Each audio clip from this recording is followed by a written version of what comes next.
శ్రీమాత్రే నమ. జయ గురు దత్తాత్రేయ నమ.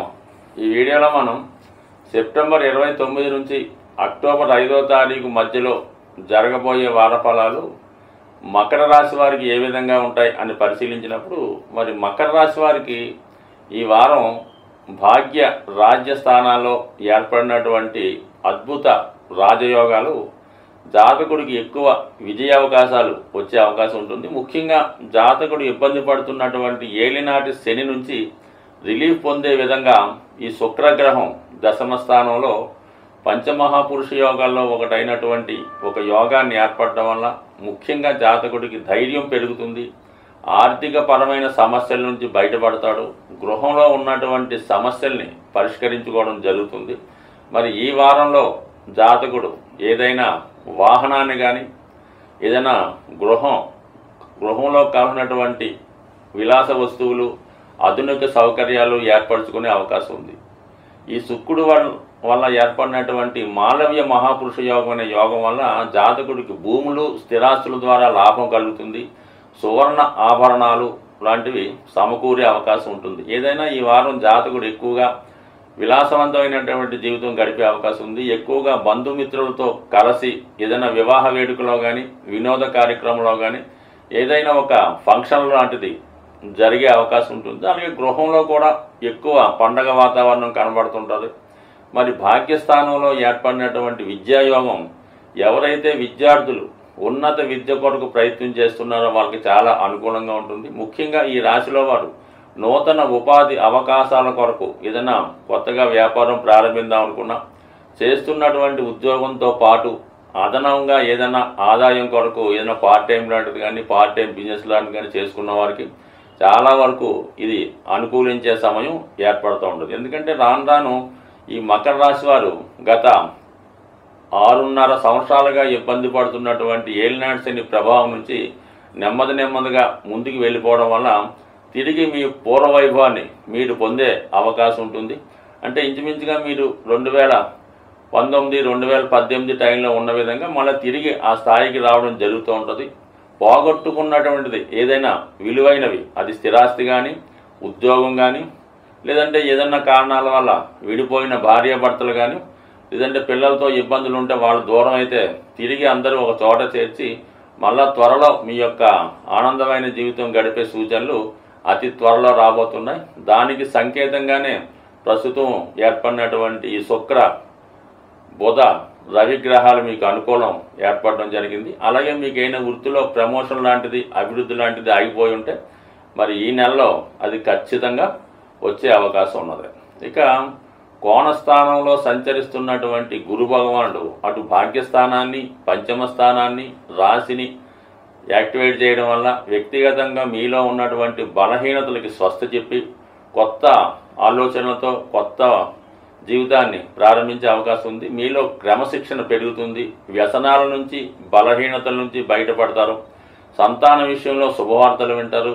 మీకు కానీ మీ సంతానానికి కానీ కొత్త ఉద్యోగ అవకాశాలు రావడం జరుగుతుంది. అలాగే ఏదైనా కొత్తగా వివాహం జరిగిన వారికి మరి సంతానం కొరకు ఎదురు చూస్తుంటే పూర్వపుణ్యం ఫలించి మరి సత్సంతానం ఈ సమయంలో కలిగే అవకాశం ఉంటుంది. సో భాగ్యస్థానం యాక్టివేట్ చేయడంలో జాతకుడికి అటు ఈ బుధాదిత్య యోగంతో పాటు ఆ యోగం పైన గురుదృష్టి ఉండడం వలన ఎవరైతే విద్యార్థులు ఉన్నత విద్య కొరకు విదేశ ప్రయత్నాలు కానీ, లేదంటే ఏదన్నా PhD, డాక్టరేట్ లాంటివి చేద్దాం అనుకున్న వాళ్ళకి మంచి గురువు లభించడం వల్ల మీ యొక్క డెస్టినేషన్ సకాలంలో చేరుకొని విజయాన్ని సాధించే అవకాశాలు ఉంటాయి. ముఖ్యంగా ఎవరైతే చాలా వరకు ఆర్థికపరమైన ఇబ్బందులు, లేదంటే వివాహాలు ఆలస్యం అవడం, కుటుంబంలో అందరూ నిరుద్యోగులుగా ఉండడం, ఇటువంటి కొన్ని కారణాలు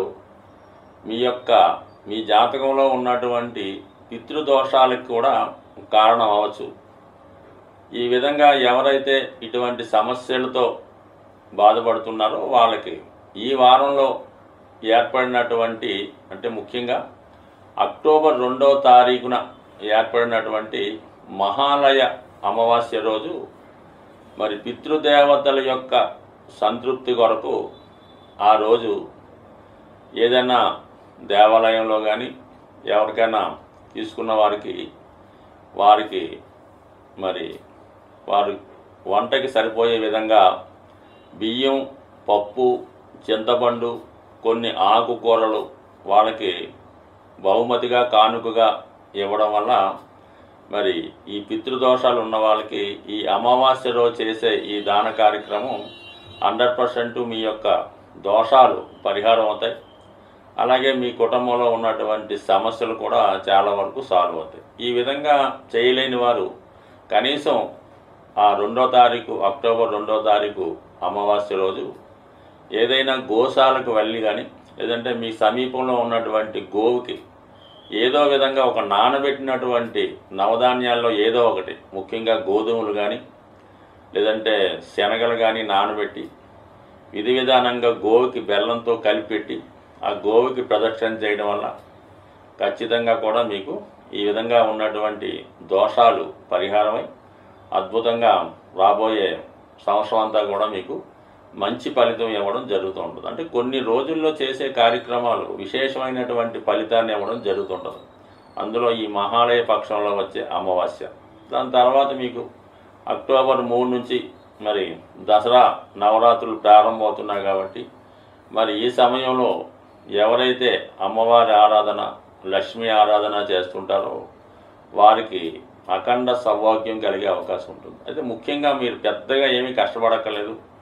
ఈ 3వ తారీఖు నుంచి ప్రారంభమయ్యే నవరాత్రి రోజు చక్కగా ఒక మంచి టైం మీరు ఎన్నుకొని, అది వీలైతే ప్రాతకాల వేళ సూర్యోదయానికి ముందుగానే మీరు మీ యొక్క కాలకృత్యాలు తీర్చుకొని మీకు ఇష్టమైనటువంటి ఏదో ఒక భగవంతుడు సంబంధించినటువంటి శ్లోకాన్ని, లేదంటే అందరికీ సౌభాగ్యాన్ని, ధనాన్ని ఇచ్చే కనకదార స్తోత్రాన్ని ప్రతిరోజు ఒక నిర్దిష్టమైన సమయంలో నవరాత్రులు ముగిసే వరకు కూడా సుమారుగా ఈ 9 రోజులు విధి విధానంగా దాన్ని పారాయణ చేయడం కానీ, లేదంటే శ్రద్ధగా వినడం చేయడం వల్ల సాధ్యమైనంత వరకు ఈ 9 రోజులు నియమంగా ఉంటూ సాత్విక ఆహారం తీసుకుంటూ ఎటువంటి అసాంఘిక కార్యక్రమాలు, ఎటువంటి వ్యసనాలకి లోను కాకుండా కేవలం సాత్విక ఆహారం తింటూ నియమంగా ఉండడం వల్ల ఖచ్చితంగా మీకు మంచి సమయం మారుతుంది. అలాగే గ్రహంలో అంటే జాతకంలో ఉన్నటువంటి గ్రహ దోషాలన్నీ కూడా సాల్వ్ అయ్యి మీకు చాలా వరకు మంచి ఫలితాన్ని కూడా ఇవ్వడం జరుగుతూ ఉంటుంది. సో ఏదైనా మనము కొన్ని పర్వదినాల్లో చేసే విధంగా ఈ దసరాలో ఈ 9 రోజులు ఎవరన్నా సరే చిన్నవారి నుంచి పెద్దవారి వరకు చేయడం వల్ల ముఖ్యంగా జాతకంలో శనిగ్రహం ద్వారా వచ్చే దోషాలు, రాహుగ్రహం ద్వారా వచ్చే దోషాలు చాలా వరకు అమ్మవారి యొక్క అనుగ్రహంతో మీకు అవి పూర్తిగా తొలగిపోయే అవకాశం ఉంటుంది. కాబట్టి సాధ్యమైనంత వరకు మీకు ఎంతగా వీలైతే అంతగా చేయడం వల్ల ఎక్కువ విజయావకాశాలు పొందుతారని ఆశిస్తూ స్వస్తి.